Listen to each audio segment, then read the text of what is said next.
Children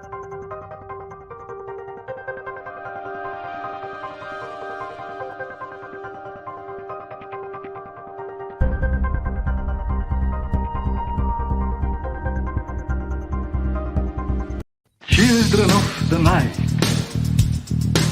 what music they make. They're all gonna laugh at you! They're coming to get you, Barbara. What's that? I'm not gonna hurt you. I'm just gonna bash you a bit.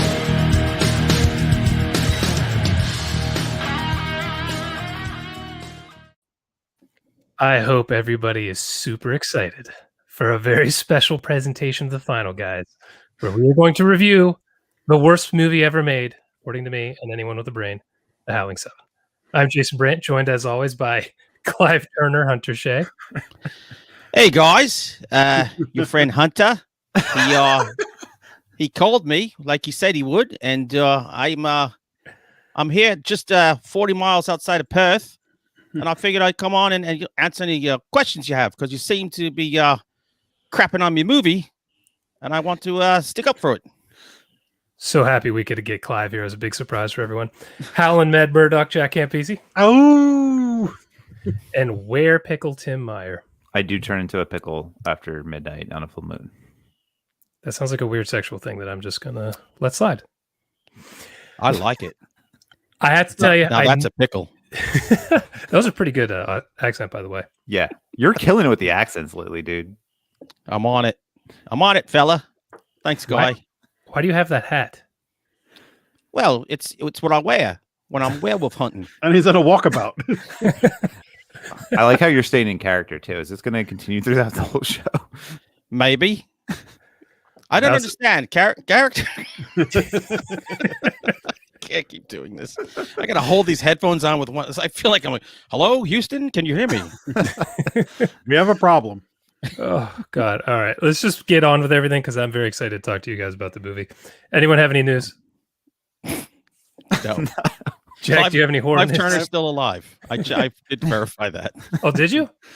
He's 78 years old and he's somewhere. Last I had heard, he had gone back to Australia, and that was He's all I could ever find. Teaching line dancing at a Aborigine tribe. Aborigine. I was trying to think of the word. Okay, couple of quick stories for you. Oh shit! No. Drinking words. Drinking words. I kind of remembered. So who wants? I'll read them here. So here are your words for today, ladies and gentlemen. Gather around the radio. Jack, your words are tawny, as in rest in peace, joke, and happens. My words are Pioneer Town, werewolf, and chili.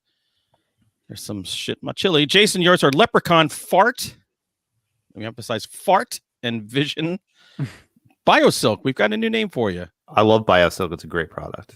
You are love, red, and footage. And bonus, if any of us says howling, Clive, or dance. Well, there's a lot of dancing coming up tonight. Oh, yeah. Okay.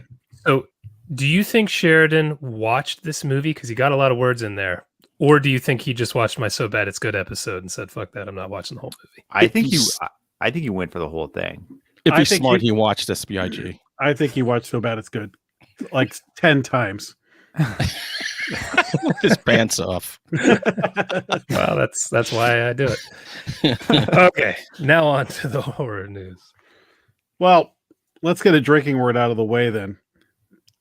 The star of Witchboard, Tawny Katane, has passed away. You might remember her from such movies as Bachelor Party with Tom Hanks, or perhaps the White Snake videos or the Rat album covers. She's basically the poster girl of the 80s. Yeah, that How hair. old was she in her 60s? She was 58? I think 59, I think. Yeah. Oh, man. Not that old. Yeah, I didn't see any cause of death or anything like that, but I know she had kind of a bumpy ride there for a while. She did. But sucks. I tell you, the time when Julia Roberts was like the hot thing because of her hair, I'm like, her hair pales in comparison to Tawny Katane. But whatever. Did she use think I can have it now? Biosilk, do you think? Whatever the hell that is. Biosilk's amazing. VO5 hot oiling it every other day. Bios looks like magic in a bottle. I don't even know what that shit is. I asked a kid like he's in his 20s in my office, does the name Tawny Katane mean anything to you? Had no idea. That I said white staking video, no idea. So I was like, okay, so this is clearly there was a whole generation here that felt the shockwave, and another generation that has no idea what happened. Yeah, the second your old ass said Whitesnake to him, he went straight to HR. Mm-hmm. So remember that song in Old School? That was Whitesnake.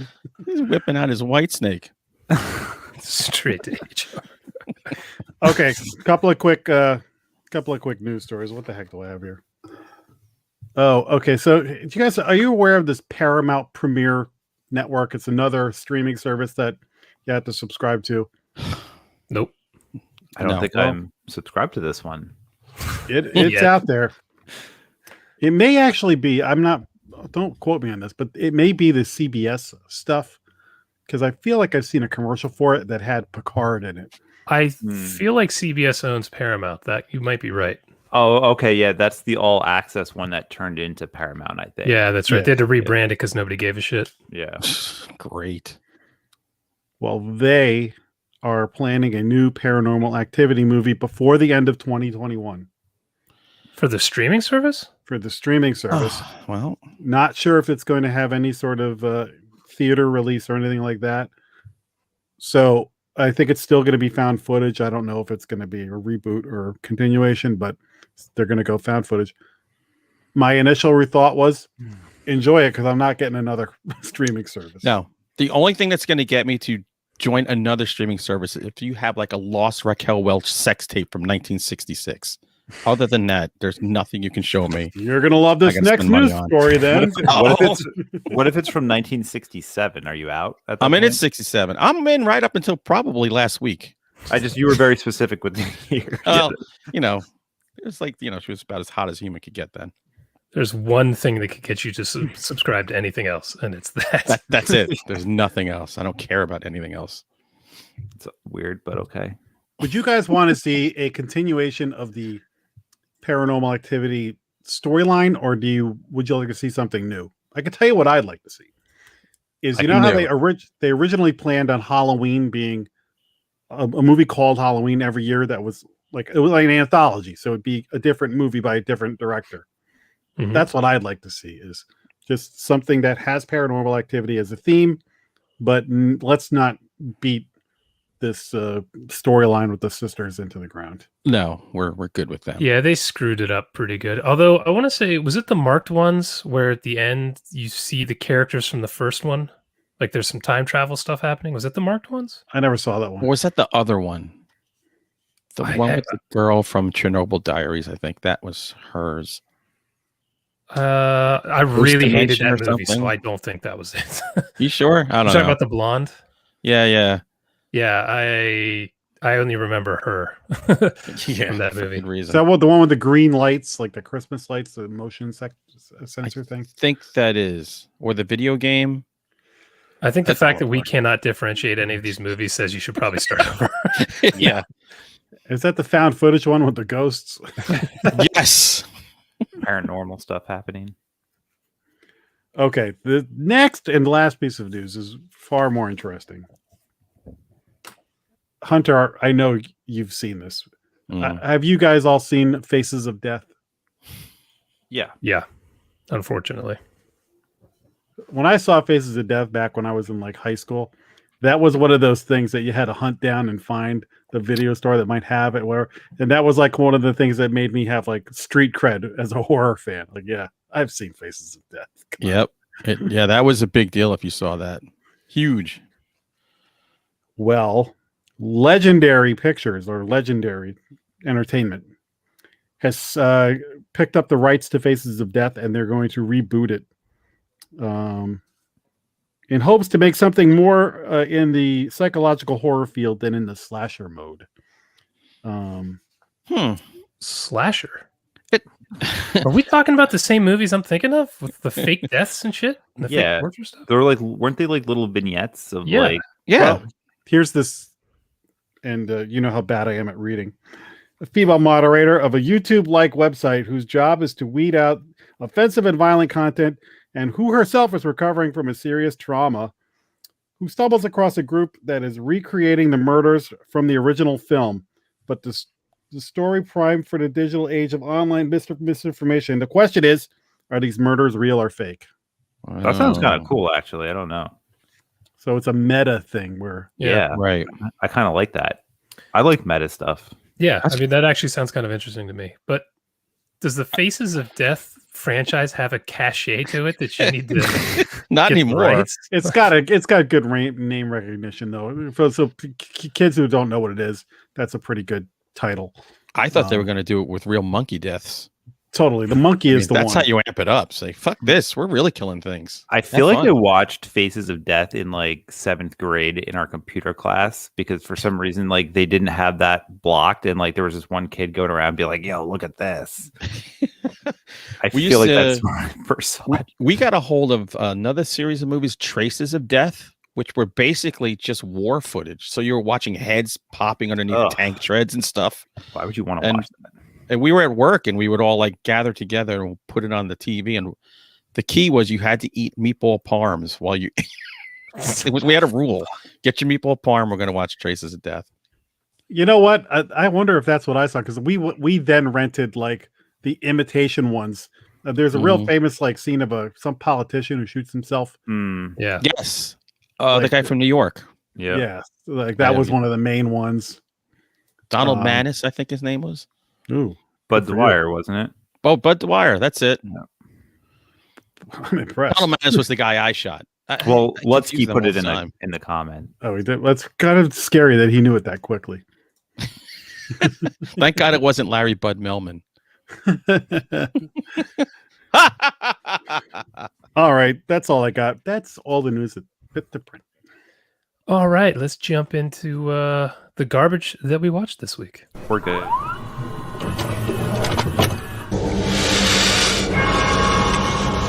We have such sights to show you. It's the first time I cut anyone off in several weeks now. I was anticipating you being late to the trigger because you're also leading this week. So I thought I had like a good 3 seconds to squeeze a little one-liner in there. Look at you trying to preemptively fill the gap. Right. Yeah. Wow. So me being shitty ruined your professionalism is what you're saying? Sure. Sounds right. As usual. Okay. Well, then let's lead off with you. What the hell did you watch this week? So I'm going to knock 2 movies out in one shot because they're pretty similar. And it's a sequel to each other. I watched the first 2 Saw movies. Rewatched the first 2 Saw movies. Spiral's coming out soon. I think we just talked about that off air. I think it's coming out in the next couple weeks. I think it's only going to be in theaters though, and it's not going to be on demand, which kind of sucks because I kind of want to watch it, but I also don't want to go to a movie theater right now. So yeah, I rewatched them. I've watched them a few times over the years, and for me, they still hold up. I know they get a bad rap because it's like torture porn, but I think they're a little bit more intelligent than torture porn. I think the characters are all great. I think the acting is great. In the first movie, Carrie Elways is amazing. Lee Wannell does a great job in it. Danny Glover's got a small part in it. I don't remember Dina Meyer being in it. She has like a real small part in the first one. She just plays like a cop, and I think she has an expanded role in the second one. So yeah, I mean, I love watching. I love going back and watching these movies like every couple of years, just because they're fun. And the first Saw movie was made for like there's like no budget. If you look at that movie, it's very low budget, and it spawned like a whole franchise. So I'm always interested in movies that are shot super low budget and have like a small location. Like it pretty much takes place in this shitty bathroom. Yeah. And it's just 2 characters, and like there's so much backstory and like how the story unfolds and how you learn more about them and like what's actually going on. Oh, Michael Emerson has a great role in it too. He plays like the guy who's part of the game, but I don't want to spoil it if you've never seen Saw, but Yeah, he has a great. He's like a super underrated as an actor. I wish he was in more stuff. What are you laughing at? Oh, Steve Barnard came in with a "What's up, Vanilla Dicks?" Oh, I was like, what? Did we get Vanilla Faces yet? Yeah, we did. Yeah, we did. Oh, good. It wouldn't be a week without that. It's official. You know what? I really liked the first Saw movie when it came out in the theater. We were all psyched, and then I did not like any of the others. Really, I mean, some of them, like some of the later ones, like I think 4, 5, and 6, I'm not like huge fans of, and Jigsaw, I wasn't a huge fan of that one either. Or more than but half of them. Yeah, I guess. But they're still entertaining. Like I still like watching them. I mean, they're not the greatest movies ever, but they're still fun. And I like the first 3 a lot, so I'm probably gonna watch 3 and 4 next week. Are you a Shawnee Smith fan? Of course. All right. Me too. I have actually only ever seen the first Saw movie. Really? And I really liked it, but I knew exactly where the sequels were going to go with the torture porn shit. So I was just like, nah. Dude, I don't care. The second one's really good too. I think I only saw the first one, but the first time I saw it in the theater, it was the day of the Red Sox World Series parade, and I was bombed. So I kind of fell asleep during it. So I remember parts of it, but I think I watched it on cable once. After that, I may have seen part of Saw 2, but I lost interest. I thought the first one was pretty good from what I remember, but I'd like to go back and watch at least the first one, but I don't need like 17 Saw movies. I don't know, man. No. I don't know. I enjoy them. I enjoy them all at some point. I mean, I recognize after 3 there's like a huge drop off, but the first 3 I think are really solid movies. So is Mark, what's it? Donnie Wahlberg's in the second one? Yeah, he's in the second one. He plays like the main cop who like captures him, and he's part of the game. So it's cool, man. I like the second one a lot. I like I said, I don't think I wouldn't classify them as torture porn. I would say they're kind of intelligent horror movies. I went back and watched Cube. Have you guys ever seen Cube? Oh yes. Yeah, I love Cube. I have not seen Cube. Cube is great, and it reminds me a lot of Cube, just in like the whole puzzle solving aspect. So I watched Cube a couple weeks ago, and I just wanted to watch these two too. So worth a watch. They're on HBO Max. You can watch them all on HBO Max. I'll probably get to them at some point. I'm just you should. Oh, it's a series you're gonna have to watch. I think you wouldn't. I'm surprised you haven't seen any of them except for the first one. Like that's surprising to me. I can't describe to you how much I hate torture porn. Like I really dislike it. I'd rather watch like kids animated films than torture porn. I really dislike it. I think it's cheap, lazy shit, and it's just not for me. But I think that's what this franchise kind of separates. You're selling me on it. I'm gonna watch the fuck because it has puzzles. It's got puzzles, man. It's Jason. Like the original escape room. Like this spawned the escape room fucking phenomena.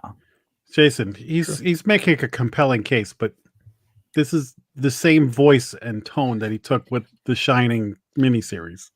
That's true. That's fair. Yeah, that is fair. Same conviction too. The conviction. And maybe I even liked Howling 7 a little bit. I was going to say we're going to know tonight how deep he goes down the Hunter, you keep fighting my words for me. Aborigine. That's what I'm here for. Jack, what do you got? Oh, I got it for you guys. Guys, I started with cats. I went to rats. I did bats, and you thought I was done. What rhymes with ats? I don't even know. Shats. See the shirt? I will deliver 3 William Shatner movies for you tonight that are all horror movies. Interesting. You did go with Shats. That's amazing. We're going to start with Kingdom of the Spiders. Oh, now, great one. I own Kingdom of the Spiders. As do I. I'm like, I'm not just going to watch Kingdom of the Spiders again. I went and found Riff Tracks, which is the guys from Mystery Science Theater 3000. Yep. And I watched it with their commentary, which was the best idea I could have, because this is the best movie I watched all week. And I've got Howling 7, and wait till you hear about a couple of the other movies I watched. So the riff tracks, if you have seen this movie a bunch of times and you want to revisit it, I highly suggest checking out riff tracks. I was laughing out loud in several parts. So this movie, it's your, this is like The Swarm or Night of the Lepus or Nature Attacks, baby. Nature Attacks. It's got that. It's total B movie. It's Shatner in his swaggiest, cockiest, Shatnerist. He's like between Kirk and T.J. Hooker, and the character Rack that he plays in this movie is just so Shatner. His toupee is perfect in this movie. He's like the veterinarian, and then this other woman comes into town to investigate the deaths of this cattle or something. He's hitting on her from the minute he sees her, and is like leaning in to kiss her like 5 minutes in. It's awesome. For the the B moviness of it, if you watch any of the behind the scenes, this is a admirable animal attack kind of movie though, because they used a ton of real tarantulas, and Shatner in interviews would be like, yeah, they were biting me and stuff like that. So when he's like, damn, falling around in the basement at the end of that, like he's getting bit and stuff like that. And if you watch, you can see some tarantulas like getting crushed. Oops. By the way, Chad and I want to see you doing Shatner pulling spiders off you. Very spot on. Only Shat could do it that way.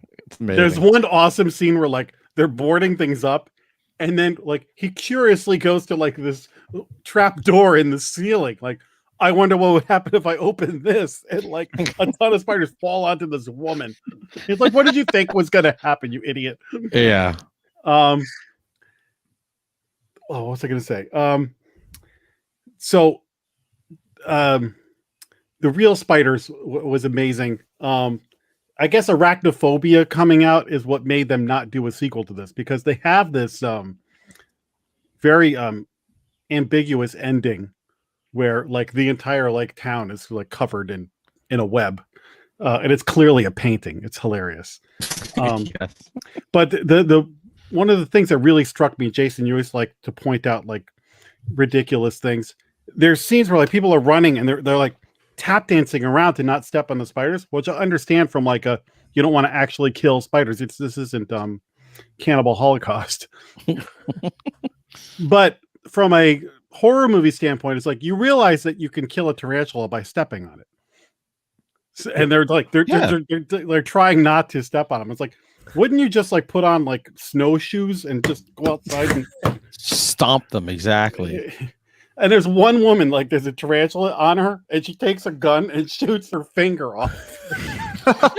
I've never seen this movie. I need to check. Oh, you have see it? It's great. Is it like so bad it's good material? No, it's good. It's probably better than it for the 70s stuff. I think it's good. I actually would enjoy you watching that on that show, but it's probably a step up from that. But it's a great B movie. It's friggin' Shatner at his Shatnerist. Isn't that the movie that Shatner? There's a version where it's all in Esperanto. If there is, I need to. I don't even know what Esperanto means. But. So it was this language that was made up in the 60s or whatever. And I think Shatner made them do an Esperanto version of that movie. What? I did a little reading on it, and I watched a video about a spider wrangler for this movie. Oh, and the guy's like taking out these spiders and like, yeah, we wouldn't put this one to you because these are real mean ones. And the guy interviewing him is like, God bless him, because he's putting the spiders on him and stuff. And I was like, I wouldn't last 5 minutes in this. Yeah, I would shit myself. So how would Arachnophobia stop them from doing a sequel if this came out in the 70s? Didn't Arachnophobia come out in the 90s? Or am I not remembering right? I remember seeing another thing with Shatner where he said that like there had always been talk of doing a Kingdom of the Spiders sequel, but then when Arachnophobia, I mean, they had plenty of time to do it. They never did. So he just may have sour grapes, but he said that once Arachnophobia came out, like that, essentially that's your next big spider movie. So they're like, they took but they, like I said, they had plenty of time between 1979 or whenever this was, 77 and 1990. The Esperanto movie was Incubus from the 60s. That was somebody's idea of the whole world could speak Esperanto. It was going to be the universal language of Gaia. The Tower of Babel. Didn't work out. But we can't even fucking do the metric system here. There's also a great airplane, a crop duster guy, and he gets attacked by spiders, and he's the highest pitched scream in the world. Which nice. I laugh, except that if I was in the cockpit, I would have been doing the exact same thing. So. I got to check this out. All right, Clive Turner. All right, so guess what? I went to another Bigfoot movie. I know, shocking. The movie I watched is called Abominable. Didn't I talk about this briefly a couple episodes ago? I don't know if you talked about it here on a Friday night when we were drunk watching Joe Bob. I think that's what it was. It was drunk Joe Bob night. So this is from, not to be confused with the Disney Abominable cartoon. This is from 2006. Now, it stars Matt McCoy. Do you remember who he is? Bumbles bounce. Matt McCoy is the guy who played Lloyd Braun on Seinfeld. Braun, yeah. So he's a guy. He's Serenity now. Insanity labor.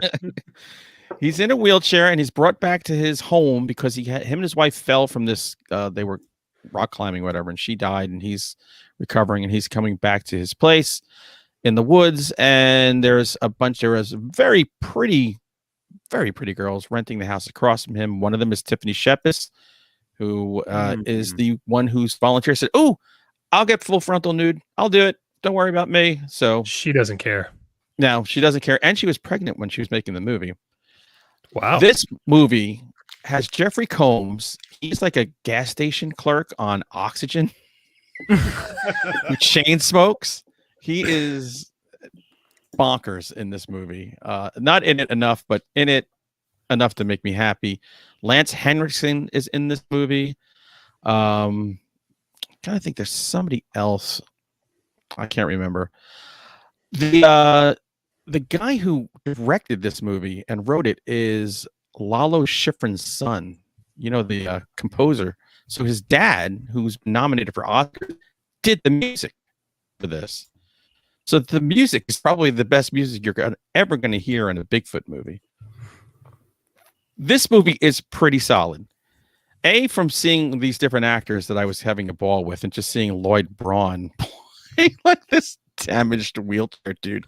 And the guy who plays his home nurse, worst home nurse ever. Like, this is the guy. If he's home nurse, will definitely in front of you fuck your wife, steal all your money, drug you, and leave you for dead. Like, this is that level home nurse.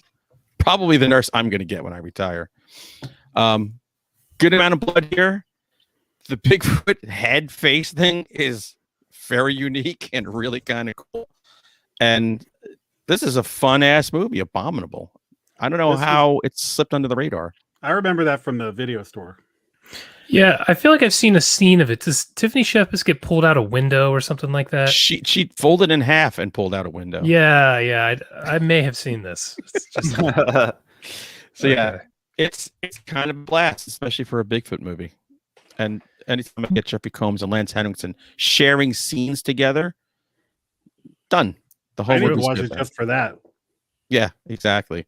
I saw Lloyd Braun guy in a Skinemax movie once. Ooh, did you see his butt? I don't remember. All right, I'll take over for Robot Man here and talk about again.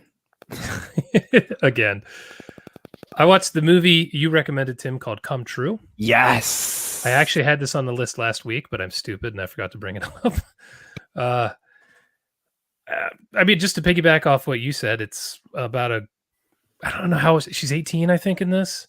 And she enters a sleep study and they start looking into her mind and checking out what her dreams are with this new tech they have. And things start getting a little funky. And I like this quite a bit.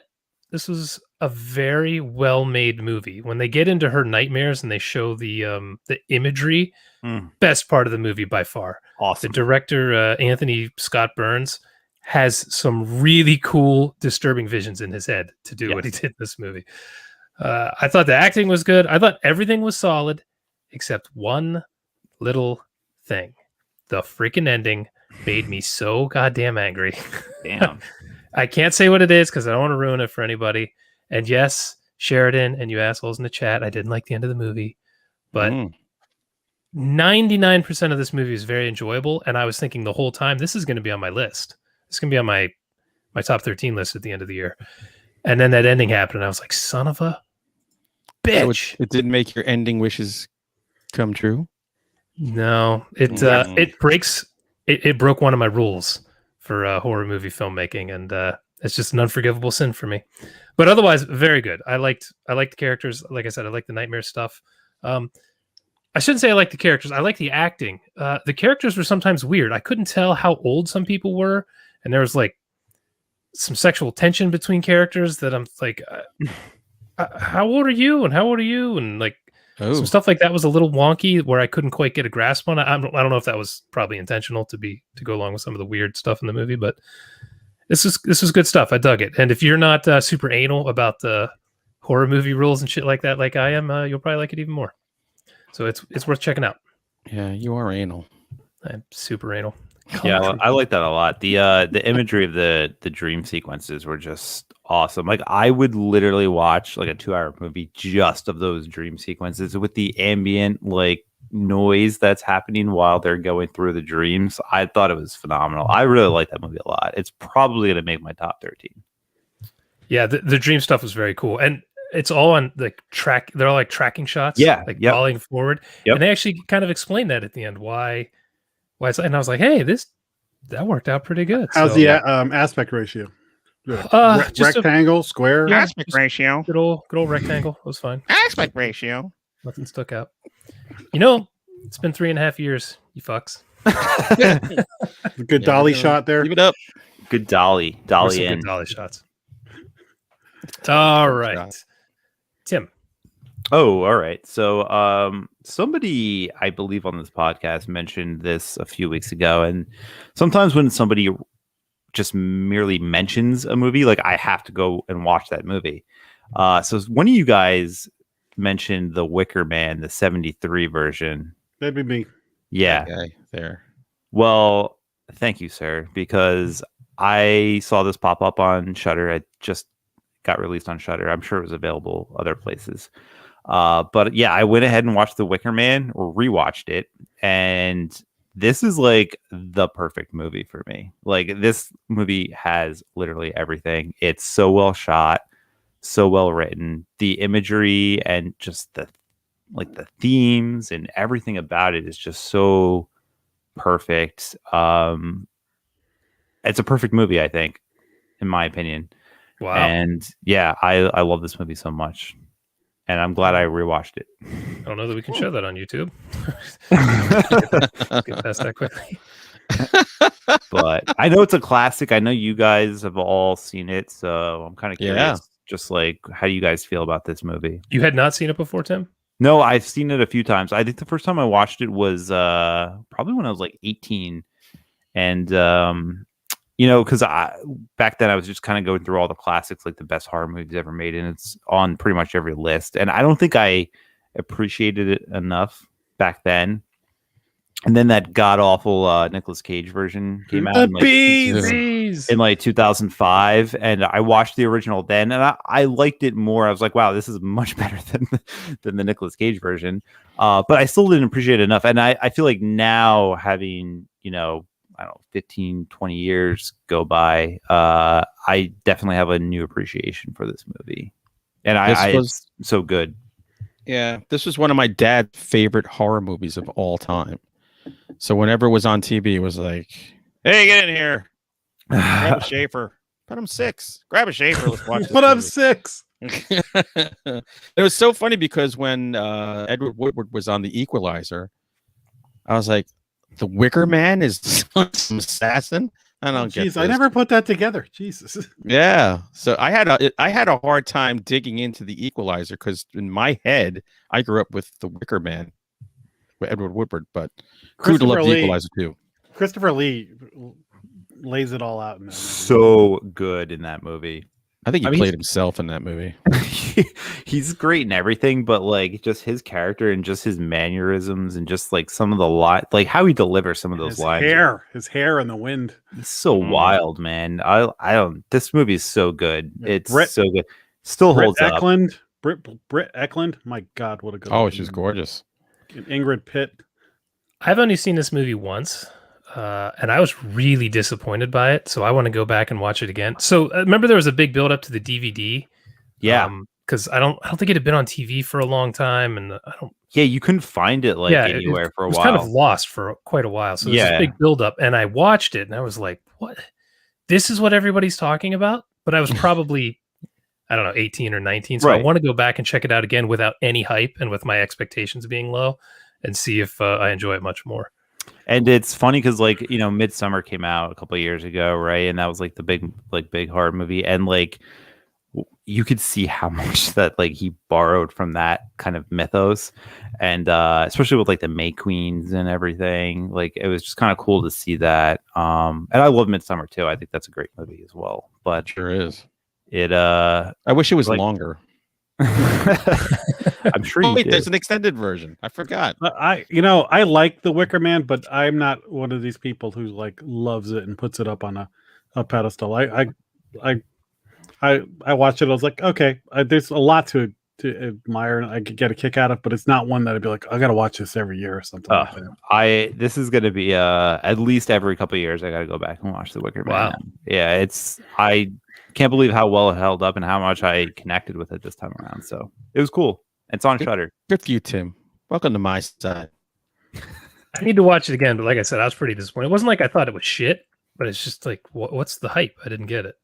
I don't know. It's I loved everything about it. I love for me, I enjoyed watching the struggle between him and his Christian ideals versus their pagan beliefs, and that kind of interaction, because they're doing stuff that's just that goes against Christianity, and he the whole time he's like, aren't you people Christians?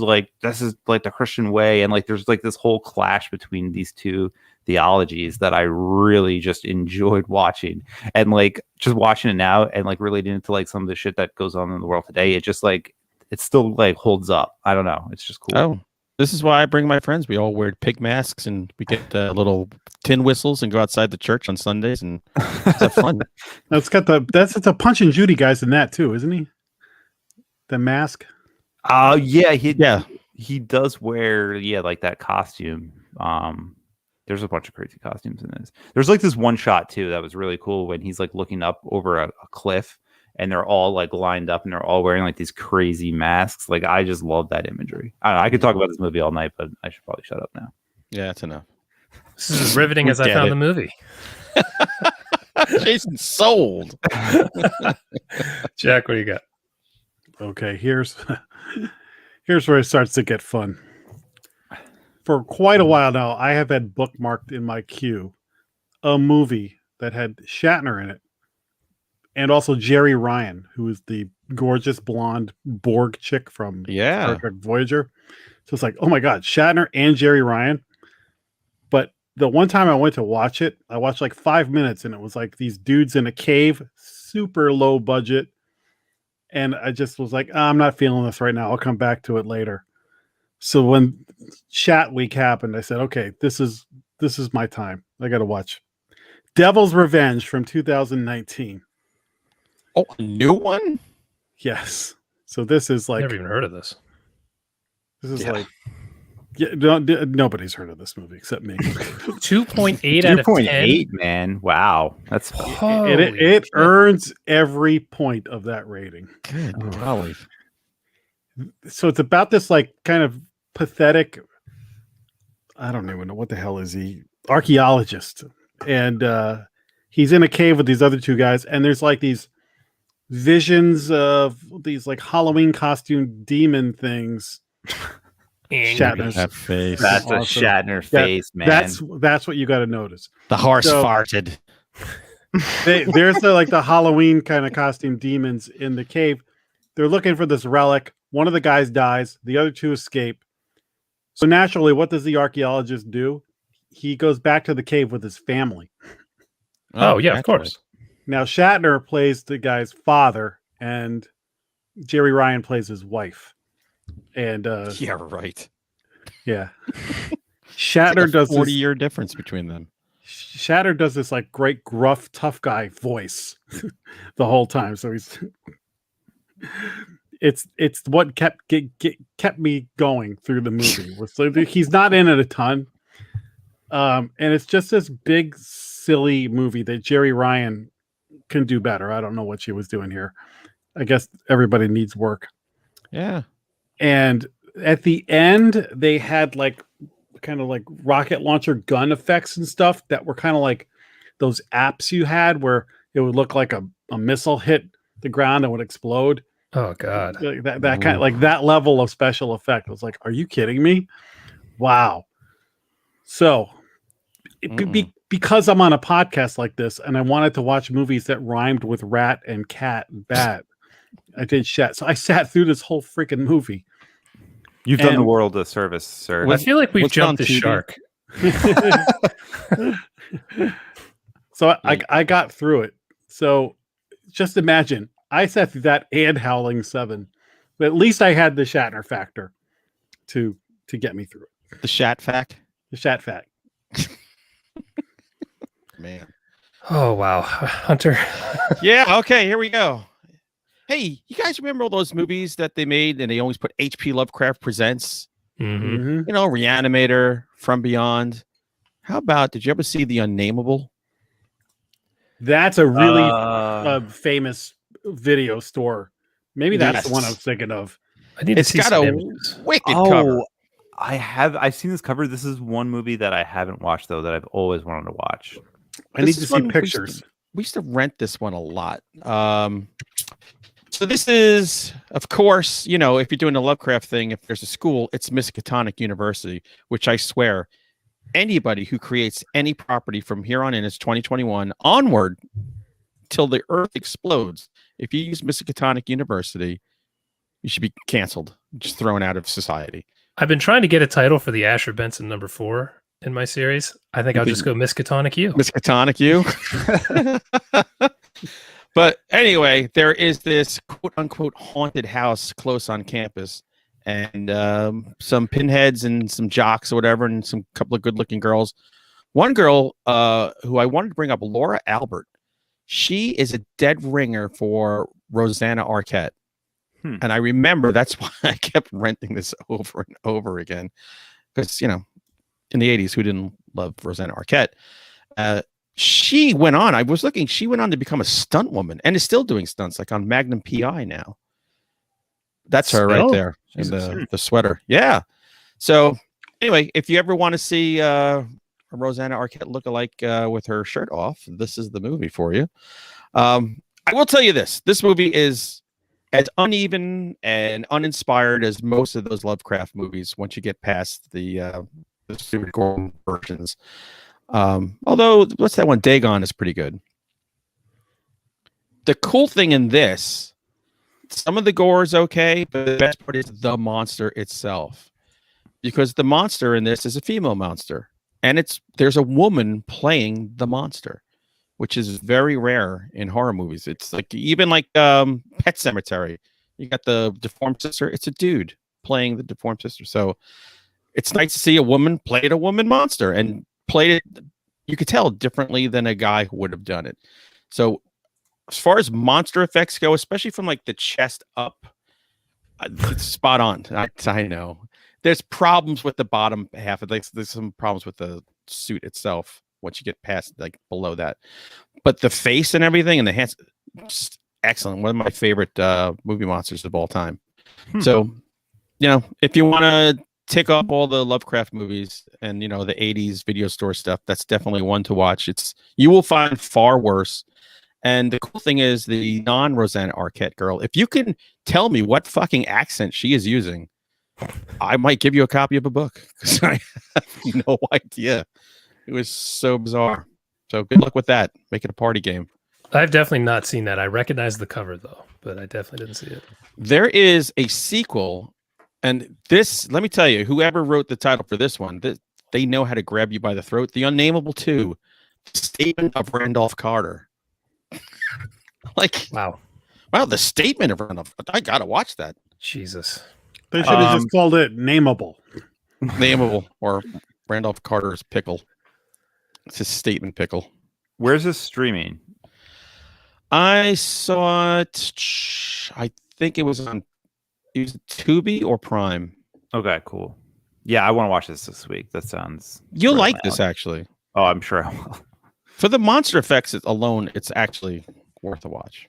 Yeah, and it's very 80s. Very 80s. I might have to try and watch this one. Yeah. All right. I wanted to mention Joe Bob's second movie this week for anyone who watched it, called Fried Berry. I guess it was the world premiere. This movie is freaking insane. And if you guys didn't watch it last week, you need to watch it. It is. Oh, Fried Berry. It's like. I thought you were saying fried berry like a strawberry. No, like this Now I get dude it. looks like he's from another planet. Yeah, and he he's plays a drug addict who, while he's high, gets abducted by aliens. And then the shit they do to him in the ship is hilarious. First, they're putting like a drill into his dick. He gets spit roasted by light tendrils. What? I mean, it's just bonkers. And then an alien possesses him and he comes back down to Earth. I'm kind of afraid to go through these images. He comes back down to Earth and just the craziest shit you'll see in a movie happens after that. Women are just hugely attracted to him. So he has sex with 3 different women in like a 10-minute period. And you look at this dude. Barry, you say. Yeah. He's like the weirdest looking guy you've ever seen, the main dude. And he ends up doing drugs. He gets kidnapped by a serial killer. He's in a mental asylum. I just on and on and on. And he barely says a word through the whole movie. Oh, this is awesome sounding. It's just cocaine fueled madness. And it sounds like an 80s film. It's got like the I don't want to say techno, but artificial sounds like what's synth, I guess. I don't know. Synth, yeah. Synth wave. And it's got like a ton of colors, and it was a really cool movie. I thoroughly enjoyed it. It's not going to be everyone's cup of tea, though. I have a feeling it's going to be, what the fuck did I just watch? Or this is so crazy, I'm digging it.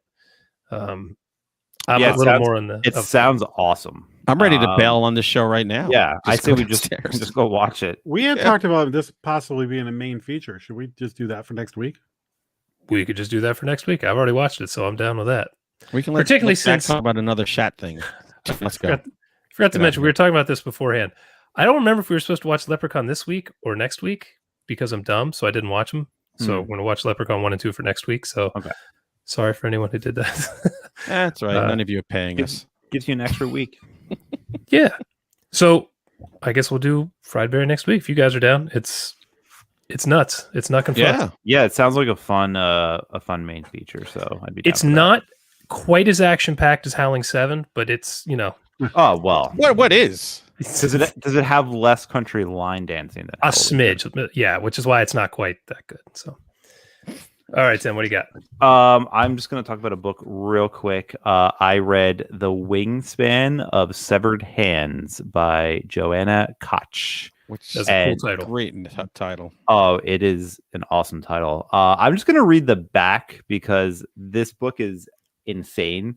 And I know it's not going to be for everyone, but the back of the book is just, the copy is so good that I just have to read it. So 3 women, 1 battle, a world gone mad, cities abandoned, dreams invade waking minds, an invisible threat lures those who oppose its otherworldly violence to become acolytes of a nameless cult. As a teenage girl struggles for autonomy, a female weapons director in a secret research facility develops a living neurocognitive device that explodes into self-awareness. Discovering their hidden emotional bonds, all 3 unveil a common enemy through dissonant realities that intertwine in a cosmic battle across hallucinatory dreamscapes. Time is the winning predator, and every moment spirals deeper into the heart of the beast. This book is insane. It's hallucinatory dreamscapes. That spells Tim to me. Exactly. So this book is very psychedelic. There's 3 storylines that kind of all weave together. It kind of reminded me a little bit of that movie The Fountain. I don't know if you guys have ever seen that movie. I love The Fountain. I love that movie too. And you know how like there's like 3 separate storylines that are all kind of connected and like interweave into each other in like a dreamish like fashion. That's kind of like what this reminded me of. And it's really well written. I don't think it'll be for everyone because it is so like like all over the place and kind of disconnected. But I thought it was really well done, and I was kind of blown away by it. So that's the only reason why I wanted to mention it. So yes, The Wingspan of Severed Hands by Joanna Koch. And if you're into the Yellow King mythos, there's like awesome Yellow King mythos that's intertwined with that as the well. Yellow King mythos? So it was a book written by Robert W. Chambers. Did you watch True Detective? Yeah, have you seen the first season of True Detective? It kind of like Carcosa, kind of. It's like this place where the Yellow King reigns. It's a Lovecraft built it was very heavily influenced, or I don't know if Lovecraft was influenced by Chambers or vice versa, but it would. I think Chambers came first. Yeah, I think Chambers did come first. So Lovecraft was actually influenced by the Yellow King to create a lot of his mythos. So it's like Yellow Cosmic King Horror or King stuff. in Yellow? King in Yellow. King in Yellow. They call, yeah. Oh, I'll check that out. Cool. Who's next, Jack? Oh, my up. You're capping it off there with your ats. All right.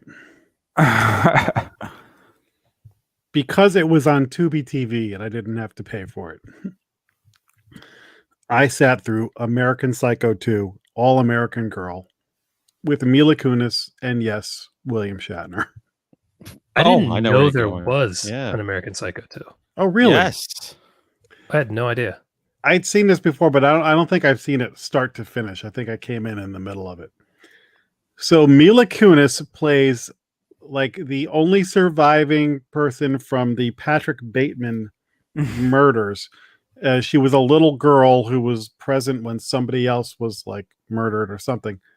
And now she's in like college studying criminology and wants to be in the FBI. But she, in fact, is the new American Psycho. And so she narrates a lot of stuff. And it's supposed to be kind of like a humorous horror movie. That's just... Shatner plays the college professor that can help her career along and that she's kind of like idolizes. You got a real young Mila Kunis with an awesome Meg voice. In this, and Shatner like heading into the Denny Crane kind of phase of his career. This is not a good movie either, but kind of interesting. Little, oh, there was a sequel to American Psycho, and it has nothing. I mean, no resemblance to American Psycho. It has none of the. It's like Hello Prom Night 2. Yeah. Yeah, it's sounds like it's less entertaining though. This might be a so bad it's good kind of movie. It's Is it good with Bad Moms if you watched it one after the other, do you think? I would have to have seen Bad Moms to know that. You could watch Mila Kunis. So this is actually the prequel to Bad Moms. Yes. Oh, now it makes sense. It does make sense because the ending of this would leave Bad Moms open. Like it'd be open for a sequel. Bad Moms. It was laughable though, watching it and just going, how could they put the name American Psycho on this? It's like absolutely nothing like trying to get eyeballs. That's all that matters. You do see, Mila Kunis is so good. Like, so you're watching it going, yes, she should go on to bigger and better things because she's funny. She's got that edge to her. So this is really just an interesting footnote. And I was just like, wow. When I decided to do Shatner, I knew I'd have Kingdom of the Spiders. And then when I started looking around for what else he's done that's horror, I was like, not much. He did that Christmas thing where he was the DJ. I almost watched that. But I found this on Tubi and I was like, I haven't seen this in so long. Let me just see what the hell it's all about. That was a bad choice. Wrong. Dude, you had a rough week of movies. I really did. I really, but like I said, I love Shatner so much though that they didn't bother me because I was just having fun. The Devil's Revenge was the hardest one because American Psycho 2 is just kind of like stupid. You watch it and you laugh. Yeah. But Devil's Revenge was the hardest one to get through. It looked it. So all right, not if you're watching it. Wait, let me just do one other thing. I also read a book. Oh, get out of here! Scratches by Joshua Marcella. Oh, All right, so I'm next. No, go ahead. Wow. And when I commented on Twitter, he did mention how this is a good bathroom book. A few twos. And yes, I would agree. This is a nice little creepy book, and it's a quick read, well paced, and I really enjoyed it. And it makes you think twice about going down into the basement or the attic, actually. Yeah. So well done. And I've got a pretty big to do pile for reading, but I think I'm going to read the sequel to this next because it's fresh in my head, and they are quick reads. So I think I'm going to watch it, and I really enjoyed it. So I'm looking forward to seeing what comes next. And so I highly recommend it. Scratches. The other book is called Itches. Oh, it is an autographed copy. So of course it is. Did you pay for it though? That's the important thing that we all really want to know. What? Pay for that? Did you pay for it? That's the important thing that we all want to know. What I just did now probably sold $1,000. See, there we go. The most electrifying presence in the horror community just plugged your book. Come on. Electrifying. Wow. Is that not bloody disgusting? Who'll say anything? All right. My turn. God. You know, I hate anthology movies. Hate, just don't enjoy. Never look forward to them. I'm not a big fan of short story collections either. Like me either. I like a couple of Stephen King ones, but other than that, don't like it. I don't like the unevenness. I don't know, something about it. So this author reached out to me just out of nowhere on Instagram and said, "Hey, would you want to give my book a read or whatever?" And he said, I'm friends with Terry West. I was like, "Oh, Jack, we love Terry West." So Terry. I said, "All right, send a copy over," not knowing what to expect. So the name of the book is Matters Most Macabre by Tyler James. So anyway, you want to get in there. This is a not for sale version. So, and it's autographed. So I didn't know what to expect in this. I've never heard of this guy before, and I don't like anthologies. So I said, let me dive in and I'll see what we could do. I freaking could not stop reading this book. I think there's 13 short stories in this. This guy, if this is your first thing out the gate, God damn you, Tyler James. These stories were solid. I liked the way he wrote. There was a flow to it. There were certain writers when you read them, you can just devour their books like Pringles potato chips, right? He's got that flow, and he's got this hook, and he's got really different take on things. Then I read further in, and he was writing these as a security guard, an overnight security guard in some abandoned factory, which I think fueled some of the nightmares in here. This I can't believe I'm saying this. I'm telling everybody you should check this out. And it's not because I had a free copy. I will rarely say anything good about short story collections, even ones I'm in. But this was really good. And I can't wait to see what he does with like a longer piece of work. Yeah, that sounds like high praise, man. I'm gonna check that out because I do love collections and anthologies. So yeah, my fear was like I would read this and just be like, all right, I'm not gonna mention it anywhere, but I'll thank him. Because you never know what to expect. And the fact that I'm being effusive about it says a lot. No, I know you don't bullshit, so I'm excited about this. All right, Alok, I did like Mortuary Collection. There were exceptions to every rule. And I like Creep Show. Trick or Treat's the best one. Yeah, I mean, my favorite. Come on, dude. There's great anthologies out there. But I love anthology movies, yeah. There's more ungreat. I think you're wrong about that. I think he's right. I think he's right, and I'm the most electrifying personality in the horror community. Yeah, if we threw you in a bathtub with a toaster, you are. I'm taking your side. I'm taking your side, Rocket Man. Shut up. That's my favorite part. It's like he's on your side and you're still attacking him. That's great. Yeah, gotta keep it real. I like bougie Alok here sitting in his jacuzzi listening to us with some wine. Man. He's got two things right for tonight. Yeah, really. Listen, you're gonna turn it off since we get to Howling 7. Yeah. Yeah, the thing with the anthology, and I know it's sacrilegious to say it as a horror author, but I just do not get into multi-author anthologies. I just typically, I never submit anything to them, and reading them, I think because the voices are just so all over the place. It's hard for me to get into reading them. Same author short story collections I can really like, but the multi-authors it's just never been my thing. I kind of grew up on them, so I just kind of like them. Yeah, like I get those big book of horrors with like Stephen King and like Ramsey Campbell and all like the top names. I devour those. My only thing with same author short story collections is I'm like, oh, so these all these characters sound the same.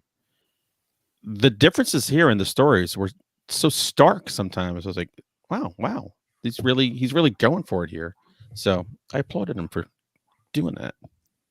All my characters sound the same in every book I write, so just sarcastic assholes. They're just me. All right. What the hell did I do? Oh yeah, I got to read something from Sheridan Bradford.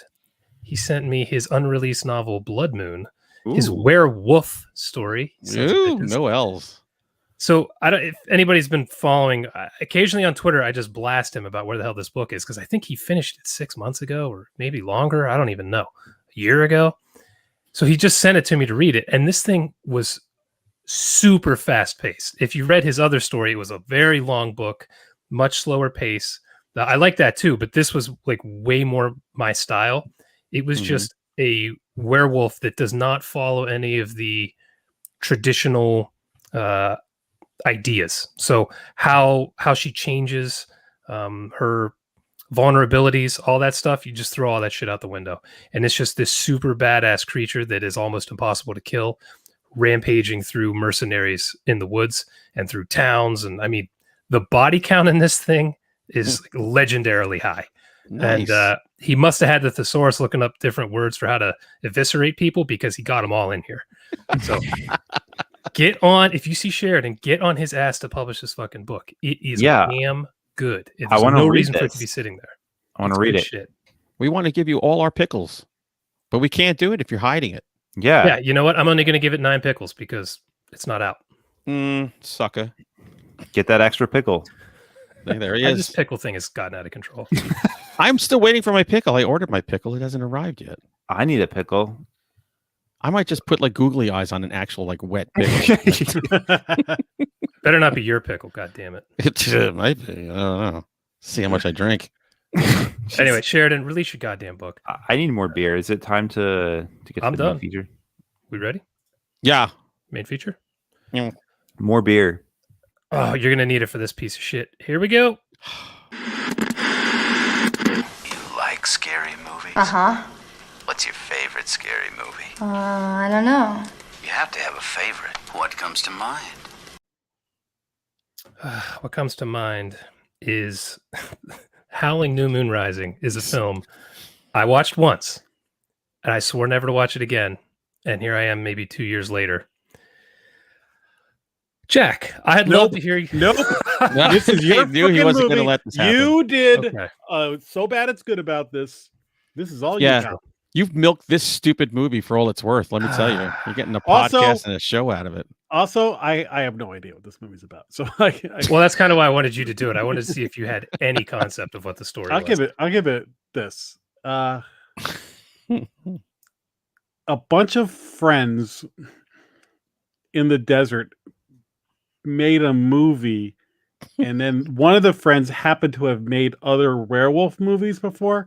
So he said, if I take some old footage from my other movies and splice it in, we could actually make this a werewolf movie instead of just a line dancing. It was really going to be like Urban Cowboy 2 kind of thing.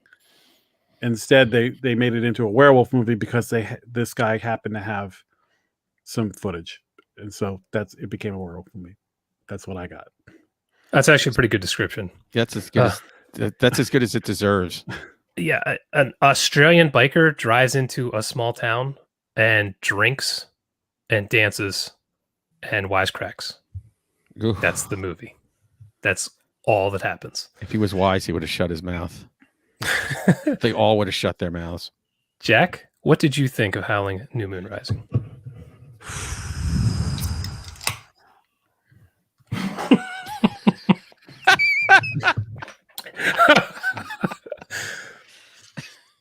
I watched Devil's Revenge this week.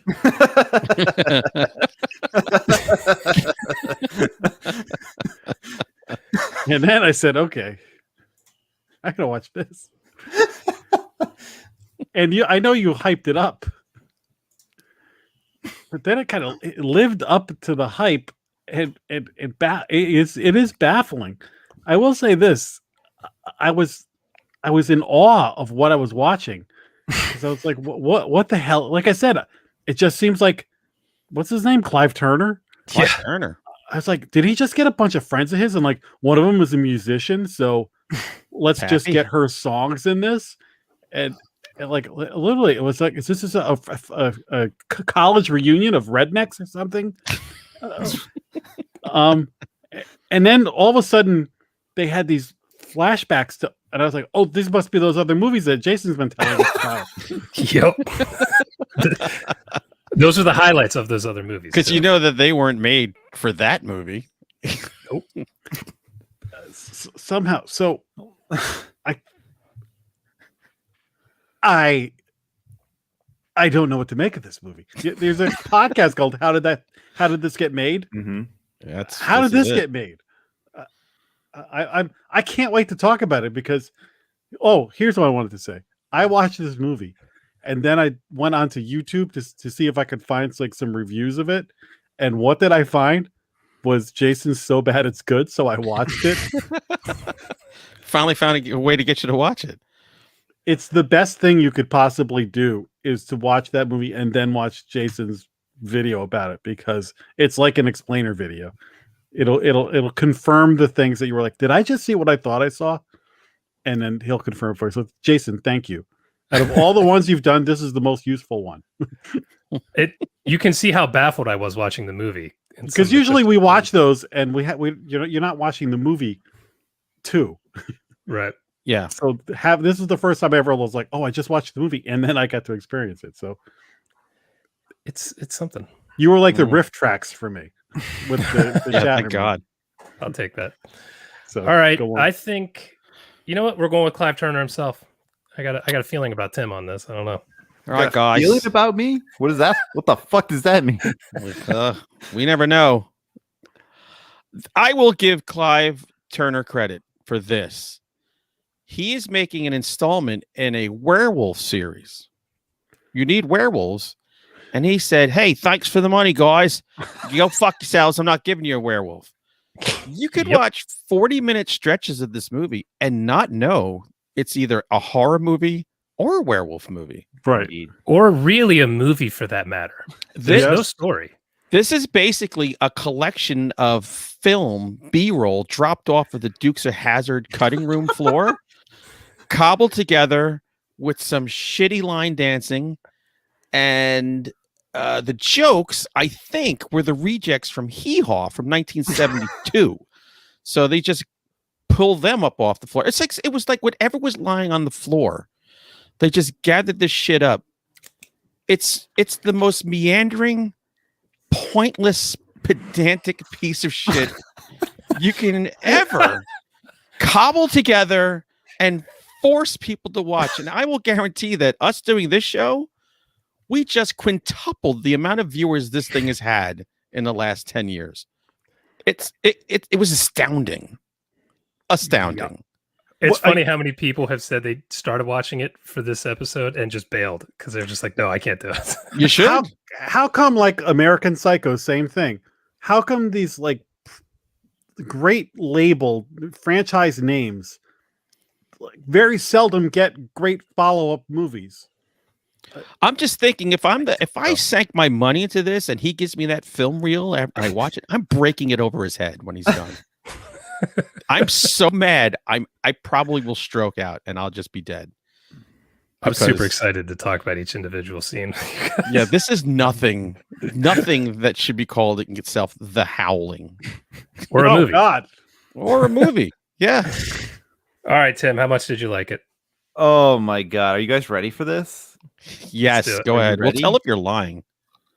All right. So this movie, I'm kind of speechless.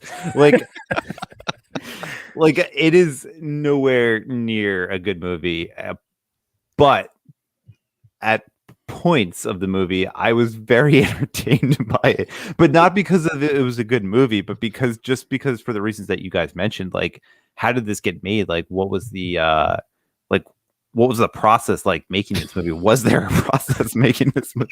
Couldn't have been.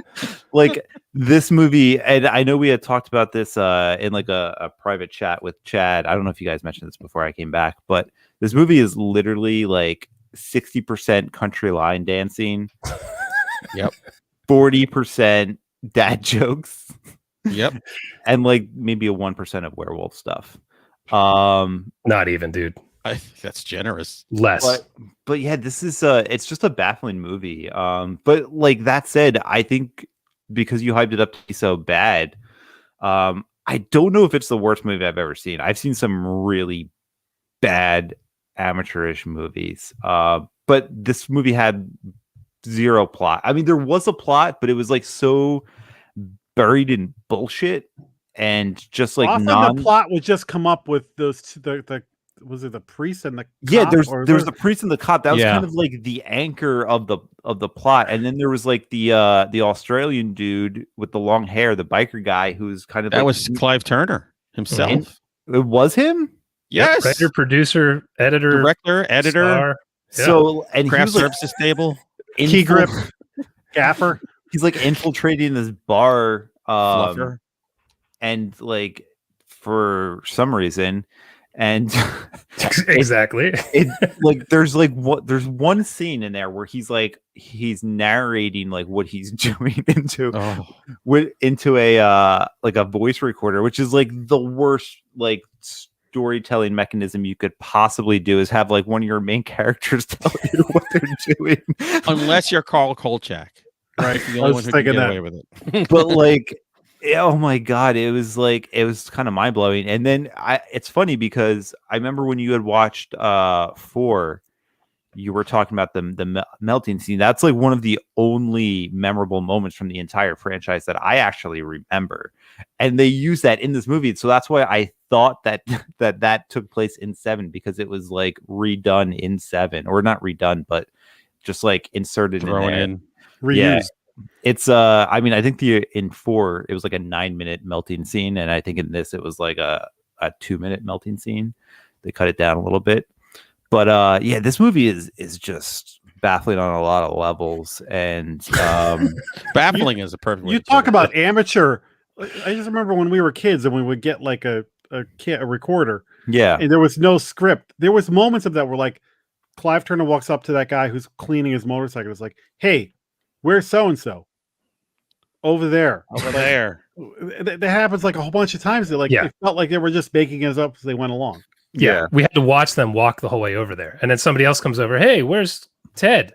Over there. And then we have to watch him walk over. I'm like, and they do they hold the arm out really long. The long point. Like, all right, put the arm down. So I will say that even though the plot wanders all over the place and there's nothing really anchoring it, there's no structure to this film at all. Like, there's no 3-act structure, there's no 7 story points. The most structure is the choreography of the line dancing.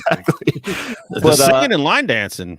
There's like there from a storytelling perspective, there's literally nothing. But I do feel around all the bullshit, there was a story that was trying to come out of it, with the priest and the detective, with the biker who's infiltrating this country bar, and then with the werewolf lady who appears, spoiler alert, at some point during the film.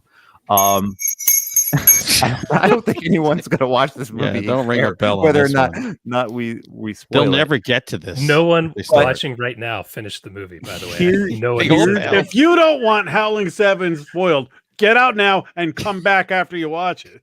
Here's my offer to the horror community. If someone can get me the rights to this movie, I will write the novelization and I will make it a lot better than what this was. No, make it as shitty as the movie. And I'll put werewolf in it. Beat for beat of the movie. I, who have never written a book, put the same offer out there. By the way, the line dancing in this is my version of line dancing in hell. You're in whenever they actual line dance, it's dark as hell. and they're kind of slow motion line dancing with really bad music on the no background. no energy in the line dancing. Like, what is this? Like no hot cowgirls or anything like that. Learning line dancing was a part of my gym in junior high. First of all, I'm not joking. And this shit was so bad, and they kept showing it. I'm like, would you quit? Oh, I think the line dancing is the pivotal moment in the movie.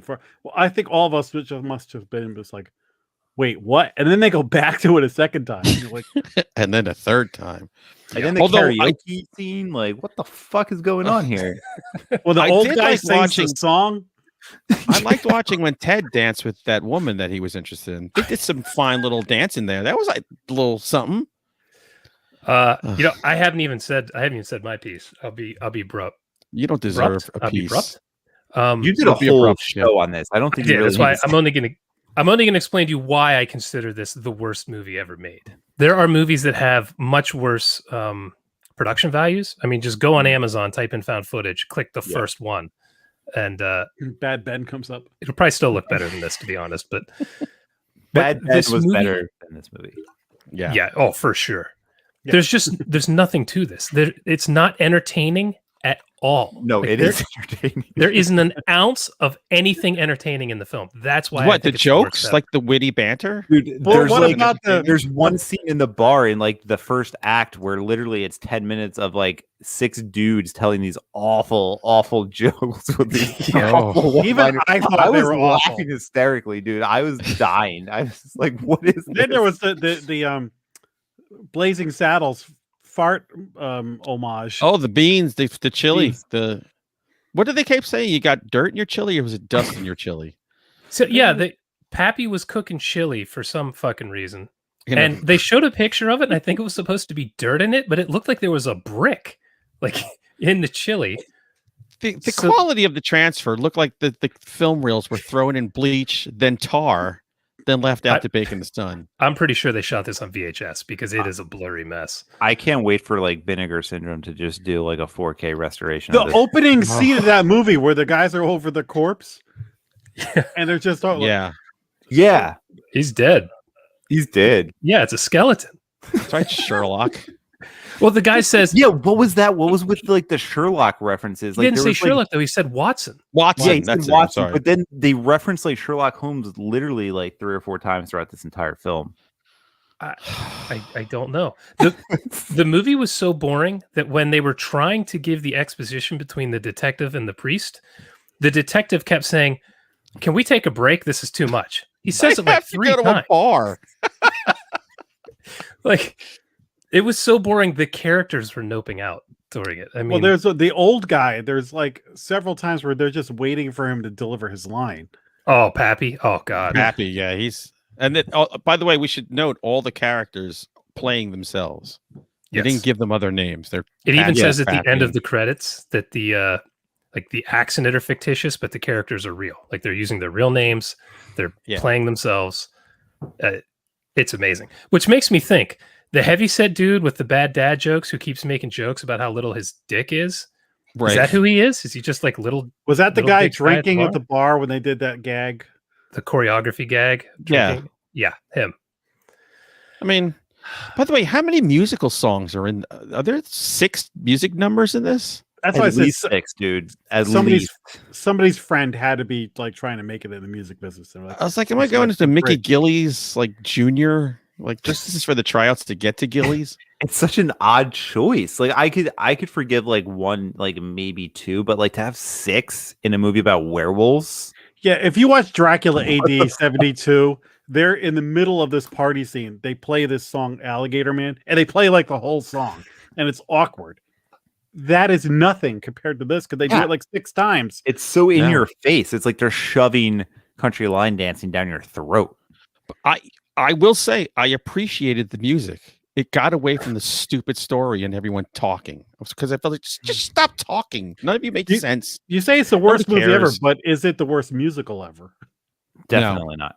Honestly, I would go to Grease too. I know you said it was not entertaining at all, but I had the opposite experience with this. I was entertained the whole time because of how terrible it was. I couldn't stop watching it. Like I was glued. I was like, how much worse is this going to get? Which is a sign of a good movie, obviously, but it was entertaining. I kept thinking, how much does Clive Turner hate his bosses? And like, was he plotting the whole time going, oh, I can't wait to just fuck them over when they see this. I'm never doing this again anyway. I don't care. It had to be a scam, right? He took all the budget and just left town.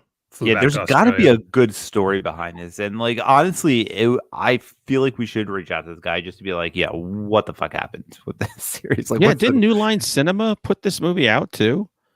Never on TV. Like, yeah, like it just never got released. I mean, beyond Monster Vision. Also, can we talk? Oh, I'm sorry. I was just gonna say I enjoyed it more watching it the second time. I think because I expected there to be like how bad it truly was. But the first time I watched it, I just was sitting there with my mouth open, like this isn't even a movie. Like, what is this? Yeah, no, it's not even a home movie. You hadn't been prepped like we were. Yeah, I've been telling everybody for years that this is the worst movie I've ever seen. But like, even there's just a scene where they just are cleaning in sombreros, and then they pretend to stomp on a bug, and then they start dancing. And then dancing. What was that? That dance? So the weird. Cleaning montage. Hey. What? And by the way, and Chase, I don't know, maybe where you grew up. Because you grew up north of the Mason-Dixon line, but south of the Mason-Dixon line, everybody knows who George Jones is. Everybody. Children come from the womb. George Jones, like Original Sin, is imprinted in their little tiny brains. And this whole movie, Ted is trying to convert everybody into liking George Jones, and they're all like they never heard him. I'm like, get the fuck out of here. Yeah, then you keep expecting like Peter Griffin to break in and go, and now Mr. Conway Twitty, and we'll just see some Conway Twitty singing for a while. I mean, I would like to do like a find and search to see how many times that guy was mentioned in. Jesus Christ, a lot, at least 72 times. And they came, oh yeah, he's trying to get to like George Jones. I'm like, you all like George Jones. Also. There's more George Jones than there is werewolves in this. I was just gonna say my beer can has more werewolves. Yes. It does right there. Yeah, dude, you held it long enough. I mean, so how many times? Good. The woman at the end who turns into the werewolf like twice. No foreshadowing. But she first of all, she transforms twice. In horrible morphing. It happens once and then she does it again. Forgive me if I didn't follow this movie correctly, but is she the same woman that was in one of the flashbacks? It was supposed to be, but it's a different actress. So it's different actress. Okay. I was confused. Yeah, it made no sense. Oh, were you? Yeah, I was. Well, not that I cared, but I was is that the same? I don't think it is. The info dump at the end where they explain everything makes no fucking sense. No sense at all. It makes less sense if you've just watched the previous Howlings, because Clive Turner is in the Howling 4 as a different character who is a fucking werewolf. But in this explanation, they say he wasn't. He wasn't. And then he was also in the Howling 5 where he's a different character who dies. And in this, they say he survived. So now he's looking for a werewolf who's played by a different actress than the one he's supposed. It makes less sense if you know what happened in the previous movie. By the way, it's astounding. Because there's no foreshadowing or anything to put these pieces of the puzzle, how would they know it was her and set her up? The detective tried to explain it. I couldn't follow it. I'm like, what? No. Does Clive Turner have anything to do with the first two Howling movies? No. I think he watched them. So how did he? But I'm not sure. I don't think so. How did he become like the Howling guy? He probably maybe he was rich and he just bought the rights to it. Like that's all I can figure. Could you give less of a shit about your franchise than what they've done with this thing? No. You'd be hard pressed to care less. It's so weird. The whole thing is baffling to me. The whole franchise, how everything's played out. It's just so weird. Clive Barker's upset about what Hellraiser became. If they had done to Hellraiser what they did to the Howling, he'd be doing kickflips in Celebration. But it's funny when you go from Howling 1 to Howling 2. Howling 2 is just like this bonkers, wacky movie that, like we said, is never boring. I was kind of sad we didn't get a country version of that song they keep playing over and over again in Howling too. Oh, but how do you go? You watched all of them in a row. God bless you, Jason. I don't know how the hell you did it because beer. I'm speechless. You said it, Tim. Like I keep like wanting to have something profound or funny to say, and it was just like, I think it's important to watch bad movies. It's just like it's important to read like bad books because I think you can learn so much from them, like what not to do in a movie and like how not to present a story. And like I feel like the Howling 7 should be presented in like film schools everywhere, just like as an example of what not to do. Yeah. Like, this is either an example of gross cinematic incompetence or burning your bridges and moving on intentionally. I disagree with the. I think it should be shown in film school, but not what not to do, but to be like, look, you could be so bad at making movies and still get one made. Yeah, yeah. And then you can disappear into the story. Yeah, it's unbelievable. It's as bad as I thought it would be. The end when they find out it's her and they trick her with they give her a gun first of all, even though it has a blank in it. That's genius. Good idea. And she transforms. They shoot her, and then she transforms again, and then she comes through the door after them, even though they haven't left, in a completely different werewolf costume, and then gets killed off screen, and then it transitions into line dancing. We gotta have a party. The off-screen kill. I'm like, I've said this before. Like, you're making a werewolf movie. Can't we have a little bit? There was no money in the budget for no money. Yeah, there was no money in the budget to make a werewolf. That I mean, transformation scene is unbelievable. Unbelievable, man. Thank God that Ginger Snaps was. Thank God Ginger Snaps was on. Yes. Joe Bob this week. Yeah. So you actually got one of the good werewolf movies. I was just going to mention like what a stark difference there is between like filmmakers who actually give a shit about their movie versus this. Because if you watch the Joe Bob version, I think he talks about how like that production ran out of money, and like the director and I think like the cinematographer had to like put up their own money to finish the shoots. Yeah. Wow. Like that's dedication, man. And Jason and I watched that together, and we were commenting like it's not the greatest special effects at the end, but that movie's so good that you don't really care. No, like it's good enough. You could totally give it a pass, and I think the way they shot it was like good enough to where you didn't really care that much. But in this, you got to watch a group of guys putting their flies up and down. Nice. Oh, I wanted to ask you about that because in So Bad It's Good, you said that you didn't know that song. No, I'd never heard that. You never saw Pee-wee's Big Adventure? Yeah, I mean, I did when I was a kid. So I mean, I'm sure I've heard it, but I just did not remember that. Did they do the fly thing? No, they do the deep in the heart of Texas. I do remember that. Yeah. No, that was totally. I think that was supposed to be a callback, like the Blazing Saddles thing. I think that was just like people just referencing another movie and laughing about it. Okay, that is still awful, but at least I get it. I guess the best lines in this whole movie was the dude farting. I think that was the best written section of this entire movie. You mean where he eats one bite of chili and is instantly farting like crazy? Mm-hmm. And yes, he's very unbalanced gastrically. Didn't that guy also get killed off screen? He was a European, and then they were just talking about him being dead. I'm like, what? He didn't get the red screen creeping. Oh, the red screen, red screen in the ravine thing. I'm like, oh boy, this is bad. What did Eeyore think of this? It's terrible. Man. Yeah, I think this is the worst movie I've ever seen. And I watch bad movies all the time.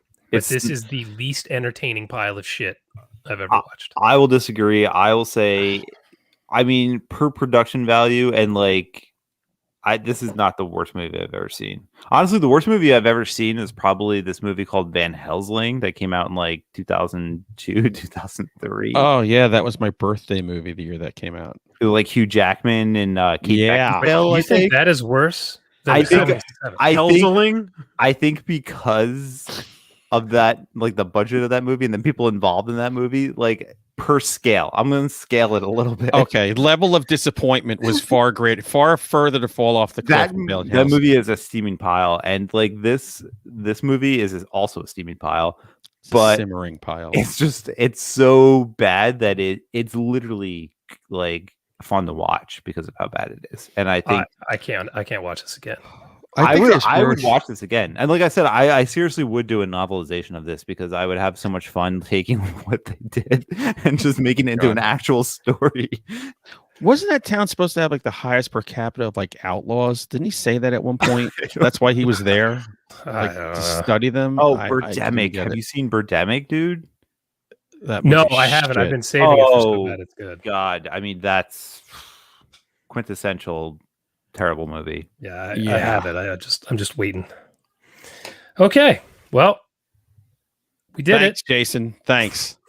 It does make me happy. I'm actually glad that we watched this movie because I had a blast watching it. It's the only way I would have watched it is if I'm forced to do it on a podcast. I'm going to force you guys to watch Escape from LA or something like that.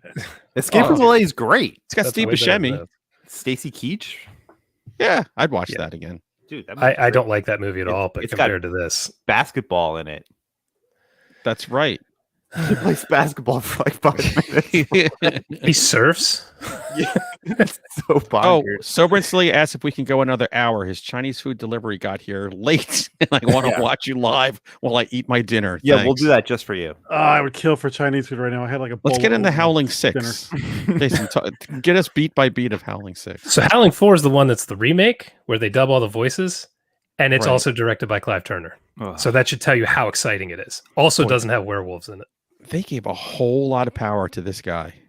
I think he bought the rights. He had to have it. The rights were probably just dirt cheap, and he had a lot of money. Maybe he invested in the cryptocurrency at the time and got a lot of money. And we need to just start looking through Variety and seeing what rights we could get, and just buy anything. And seriously, there's got to be something we can buy.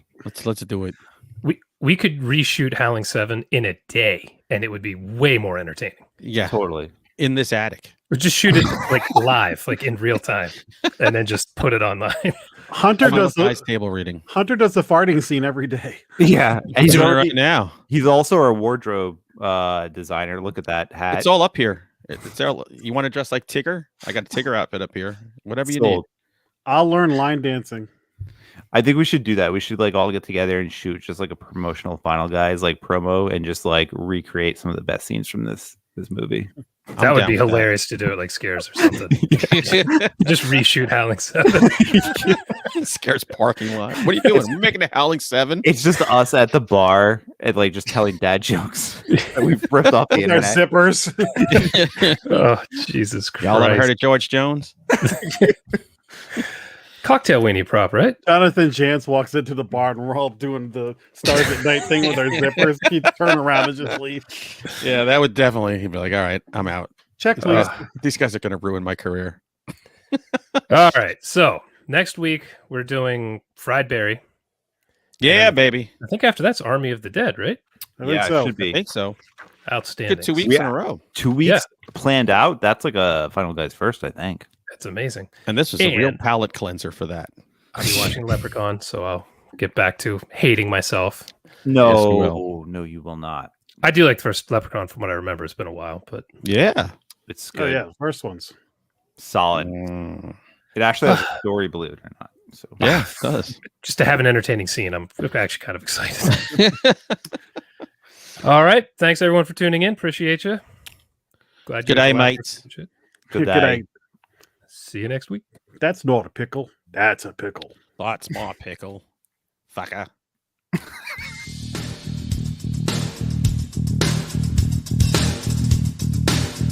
Game over, man.